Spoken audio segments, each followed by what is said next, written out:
Hi everyone, good morning সবাইকে। আজ আমি ভিডিওটা কিসের উপর দিতে চলেছি আশা করি তোমরা বুঝতেই পেরেছো। আমার স্বাদের ভিডিওর ছোট ছোট কিছু ক্লিপ আমি রেখে দিয়েছিলাম, যেটা আমি শর্ট ভিডিওতে দেবো, সেইগুলোই তোমাদের সাথে শেয়ার করছি। তো আমাকে সেদিনকে 6টার সময় উঠতে হয়েছিল, আর ফুল রিচুয়ালস গুলো দেখতে হলে বড় ভিডিও দেখতে হবে, আর 2-3 দিনের মধ্যে সেটা আসছে। তো আমার মা প্ল্যানিং করেছিল যে স্বাদের সময় কিছু তত্ত্ব হাতে নিয়ে ভেতরে ঢুকবে, যেন অনেকটা বিয়ে বিয়ে ভাইবস তৈরি হয়। মা সেইগুলোই করেছিল, আর মার নিজের হাতে সাজানো কিছু তত্ত্ব আমি তোমাদের সাথে শেয়ার করলাম। কেমন হয়েছে সাজানোটা অবশ্যই কমেন্টে জানিও। ছাদের ফুল ভিডিওটায় কিছু ফানি ফানি জিনিস আসছে, সেটার জন্য অপেক্ষা করো আর ফুল ভিডিওটা দেখো। আমি আশা করবো ফুল ভিডিওটা তোমরা দেখো। এই রিচুয়ালসটা আমাদের বাড়িতে ছিল, যেটা আগে স্নান টান করে কাপড় পরে করতে হয়। তারপরে আমি সেজে গুজে বসে পড়েছিলাম ফটোশুট করতে, খাওয়া দাওয়া করতে।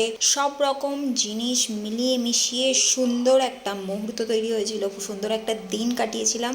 আর আমি যে থালাগুলো এঁকেছিলাম নিজের হাতে, সেই থালাতেই খাবার দাবার আমাকে দেওয়া হয়েছিল। বড় ভিডিওতে আসছে নতুন নতুন টুইস্ট, দেখতে হলে অবশ্যই চোখ রেখো আমার চ্যানেলে।